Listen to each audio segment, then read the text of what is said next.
सियासी बम किरोड़ीलाल मीणा पर शंकर लाल शर्मा का सीधा वार।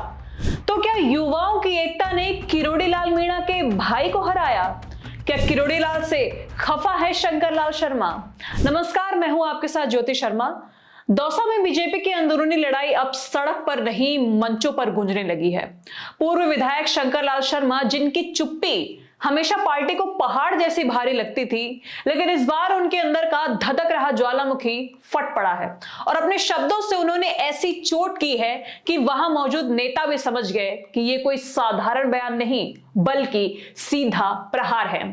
दरअसल दौसा के रामगढ़ पचवाड़ा में भगवान परशुराम मंदिर में ब्राह्मण महासंगम चल रहा था। यहां पर मंच पर खड़े शंकरलाल शर्मा ने ऐसा विस्फोटक बयान दे दिया कि अब बीजेपी में हलचल मच गई है। उन्होंने दौसा उपचुनाव में बीजेपी की हार पर तंज कसा और कहा कि दौसा के युवाओं ने एकता दिखाई और बीजेपी को हरा दिया। उनका कहने का मतलब है कि किरोड़ीलाल मीणा के भाई जो उपचुनाव हारे, उन्हें किसी और ने नहीं बल्कि दौसा के युवाओं ने हराया। यहां ध्यान देने वाली बात यह है कि यहां बात हार की नहीं बल्कि हार का जिम्मेदार कौन रहा उसकी पोल खोलने की थी। शंकर लाल शर्मा ने सिर्फ नाम नहीं लिया, बाकी सब कुछ कह दिया। उनका निशाना सबने समझ लिया, जो था कृषि मंत्री किरोड़ीलाल मीणा के भाई जगमोहन मीणा पर, जो 2024 का दौसा उपचुनाव हार गए थे। इसी हार को शंकर लाल शर्मा ने युवाओं की एकता बता डाला, यानी संदेश साफ था कि अपनी अपनी लड़ाइयों और अहंकार ने पार्टी को डुबा दिया। क्योंकि उन्होंने मंच से कहा कि जब सब लोग अपनी अपनी जाति समाज कर रहे हैं तो ब्राह्मण क्यों नहीं ऐसा करें? क्यों हम ही अपनी जात बिरादरी देखें? हम आने वाली पीढ़ी के लिए आखिर क्या छोड़कर जाएंगे? शंकरलाल शर्मा ने यहां एक और बात कही कि वो अब 70 साल के हो गए हैं, अब युद्ध लड़कर ही जाएंगे तो शहीद कहलाएंगे। यानी ऐसा बयान कोई सामान्य नेता सामान्य तरीके से तो नहीं देता।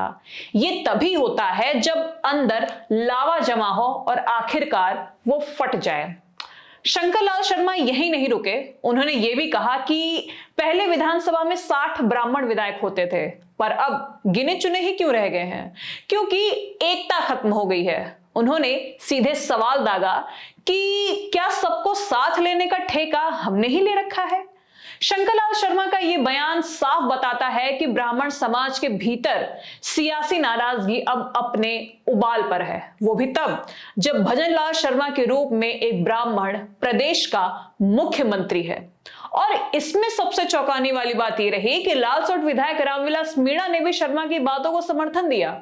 उन्होंने 2018 और 2023 का किस्सा याद दिलाते हुए कहा कि ब्राह्मण की दृष्टि शुभ होती है। 2018 में मेरे पर कुदृष्टि पड़ी थी और अब जब 2023 में नजर पड़ी तो सारी कसर निकल गई। इसी के साथ उन्होंने मुख्यमंत्री भजनलाल शर्मा को भी सियासी माहौल बदलने का क्रेडिट भी दे डाला।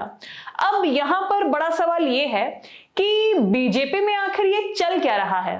पहले शंकरलाल का टिकट कटा, फिर किरोड़ी मीणा के भाई को टिकट मिला और वो भी वहां से हार गए। इस पर भी किरोड़ीलाल मीणा का दर्द सामने आया था। उन्होंने तब ये कहा था कि हमें अभिमन्यु की तरह घेर कर मारा गया है, कुछ जयचंदों ने रास्ता भुलवा दिया। यानी चक्रव्यूह के अंदर कौन जयचंद था और किसने उन्हें रास्ता भुलवाया, इसका खुलासा अभी बाकी है। पर इतना तय है कि दौसा की राजनीति में अब तूफान आ चुका है और इसकी गूंज जयपुर की सियासत तक जाती हुई नजर आ रही है। अब आप हमें यह बताइए कि क्या यह बीजेपी की अंदरूनी टूट का संकेत है? क्या शंकर लाल शर्मा की नाराजगी आने वाले चुनावों में कोई बड़ा सियासी बदलाव कर सकती है? नमस्कार।